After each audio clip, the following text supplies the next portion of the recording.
Добрый день, уважаемые зрители, подписчики, гости моего видеоканала. Сегодня мы с вами поговорим об альбоме, который я знаю с давних пор.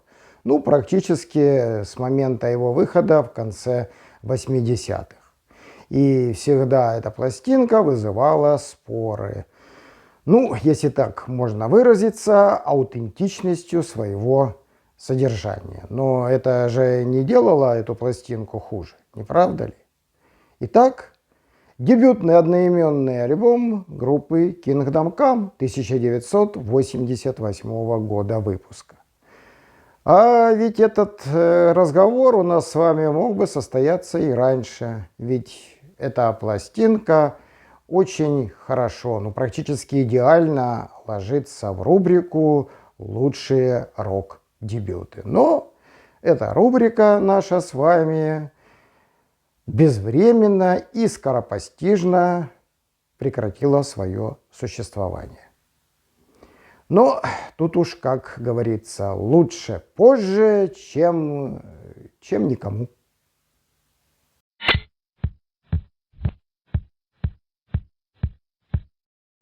Как только в 1988 году вышла эта пластинка, меломаны задались вопросом, кто это и что это. Скажу свои ощущения. Мне показалось, что пластинку выпустили вновь собравшиеся Led Zeppelin. Не стоит забывать, что в то время еще в какой-то мере существовала информационная стена, но ее конструкция уже начала стремительно разрушаться.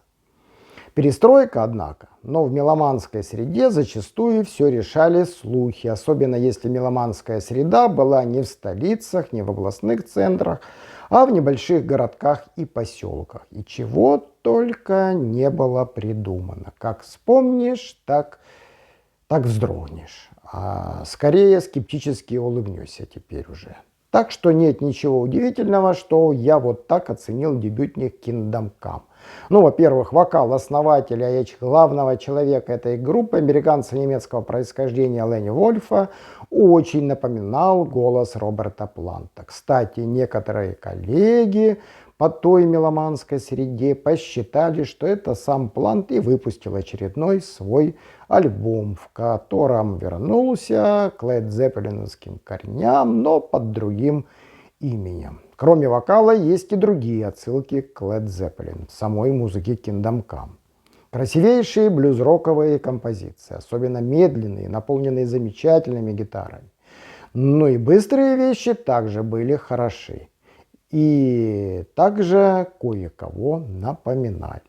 Конечно же, критики указывали на эту похожесть. Типа у Kingdom Come нет своего лица, это почти плагиат и так далее и тому подобное. Естественно, Ленни Вольф активно возражал, причем договорился до того, что он вообще ничего не знал о Led Zeppelin и никогда их не слышал и не слушал. Ха-ха-ха.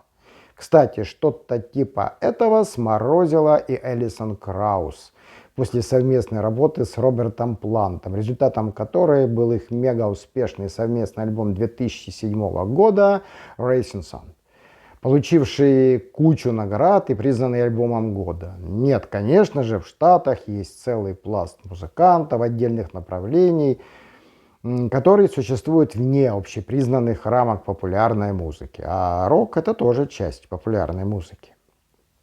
Например, ортодоксальные американские кантри-музыканты реализуют огромные тиражи своих пластинок, у них есть свои топы, свои списки. Но как бы они ни были далеки от мейнстрима, не знать и не слышать о топовых общемирового уровня музыкантах они, конечно же, не могут. Эдак мы договоримся до того, что и Битлов с роллингами не все знают. Но это такое. Истина, как всегда, где-то посредине. Конечно же, и Краус, а в большей степени и Вольф, все прекрасно знали и знают. Но почему Ленни Вольфу не воспользоваться своим великолепным голосом, имеющим плантовские интонации? Почему не обратиться к любимому блюз-року?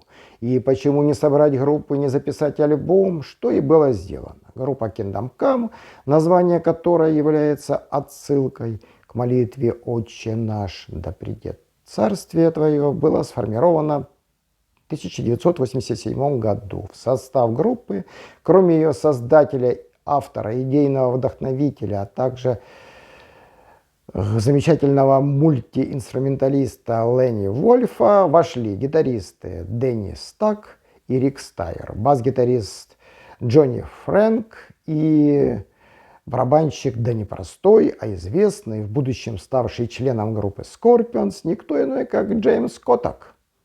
И в 1988 году был выпущен одноименный дебютник. Примечательные два момента. Во-первых, порядка 500 тысяч экземпляров альбома были реализованы еще до его выхода по предзаказам. И это заслуга менеджера группы, который через свои связи представил сингл будущей пластинки Gadgeton ведущим американским радиостанциям. И эта вещь очень даже приглянулась как сотрудникам радиостанций, так и слушателям. Естественно, все это произошло прежде всего из-за авторского таланта Ленни Вольфа и высокого исполнительского класса группы. Плохую вещь так просто не продвинешь, особенно в те времена. Это сейчас все легко можно впарить с помощью интернета. После выхода альбом удвоил свои продажи, достигнув золота в Штатах и 12-й позиции в Билборде. Ну а во-вторых, продюсированием альбома совместно с Ленни Вольфом занимался никто иной, как знаменитый Боб Рок. А он туфту никогда не делал. Вспоминаем список его звукорежиссерских и продюсерских работ. Альбомы Металлики, Мотли Крю, Ловербоя, Аэросмит, Бон Джови и так далее. Значит, он разглядел потенциал записи. Ну, про альбом чуть дальше. А пока Ленни Вольф и Компани пожинали плоды успеха. Успешные концертные выступления, участие в фестивалях и так далее и тому подобное. В следующем году тот же состав Kingdom Come выпускает второй диск In Your Face, и сопродюсером Вольфа на этот раз стал тоже весьма известный персонаж Кит Олсен, с кем только не работавший от Элиса Купера до Флитвуд Мэк.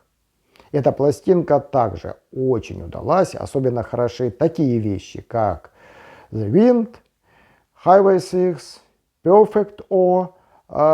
Кстати, риф этой вещи вам никого не напоминает? Нет, не только Цепелинов, а их контрагентов в спорах нашей меломанской среды на тему «Кто круче, Led Zeppelin или понятно кто?», а также другие вещи «Just Like a Wild Rose» и «Mean Dirty J». Некоторые меломаны оценивают второй альбом Kingdom Come даже выше предыдущего.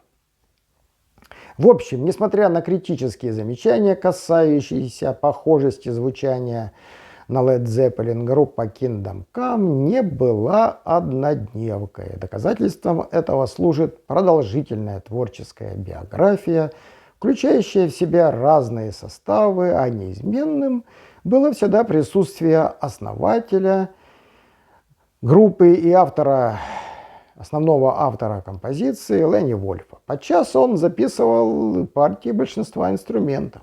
Ну и солидная дискография, более десятка альбомов, причем очень качественных альбомов. Кстати, чем дальше продвигалась эта биография, тем больше стиралась схожесть с Led Zeppelin. Ну а в 2016 году Ленни Вольф объявил о завершении истории Kingdom Come. Ну а мы с вами возвращаемся к самому началу, к замечательному дебютному одноименному альбому. Свирелящий гитарный риф, широкий размах ударных и воздушный вокал, уносящийся в самую высь, напоминающий понятно кого, замечательная открывашка альбома Living Out of Touch. И да, послушайте гитарный проигрыш в самом конце. Чем вам не гитарный звук Джимми Пейджа? Качающий ритм баса и барабанов, стратосферный вокал и гитарный навал, а затем медленный фрагмент. И тут уж Ленни Вольф расстарался по полной. с этими голосовыми фишками, которые так любил Роберт Плант. А далее гитарное соло, вспышки клавишных и возврат к основному ритму. Следующая композиция «Pushing Hard». Ну и вот она, начинающаяся с гитарных переборов, шедевральная баллада с просто улетнейшим голосом Ленни Вольфа.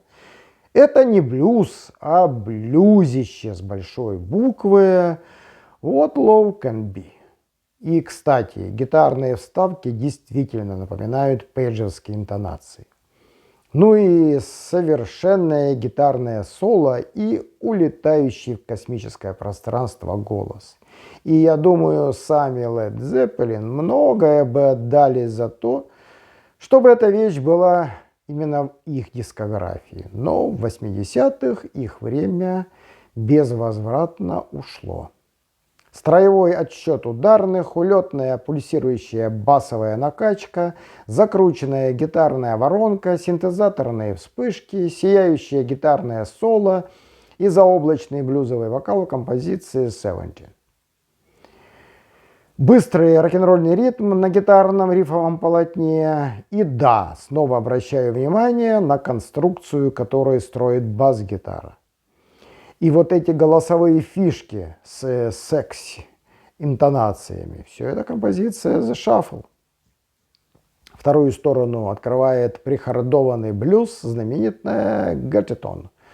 И вот тут уж Вольфу сотоварищи ну никак не отмахнуться от Led Zeppelin-овских корней. Это как будто потерянная или бисайдовская композиция из Physical Graffiti. А барабанный финал Коттека, чем вам не отсылка к Бонзо?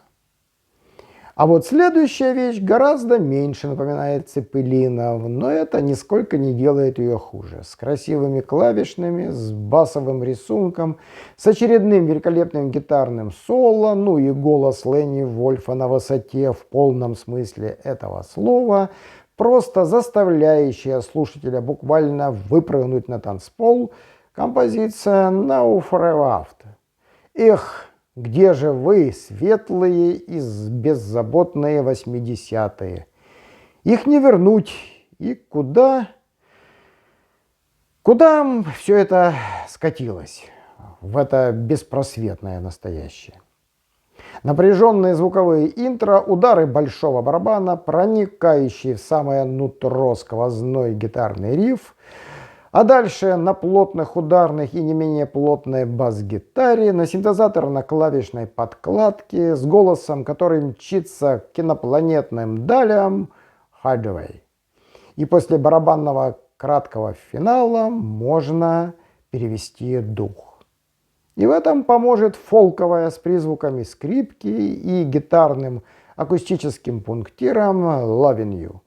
А ведь такие вещи были и у сами знаете кого. А разве эта композиция, это не напоминает композицию с третьего так называемого огородного альбома или с For Symbol альбом? И яркий финал, в котором нет никакого цеппелинизма, а есть разухабистая задорность, есть притопывающий басово-барабанный ритм, есть въедливое гитарное плетение и есть голосовая мощь, которой позавидовали бы очень многие рок-вокалисты. Shut It Out. А знаете, классный альбом получился. Ну, а все критики и недоброжелатели Kingdom Come пусть, как говорится, дружно собираются в толпу, и этой толпой продвигаются в одном всем известном направлении.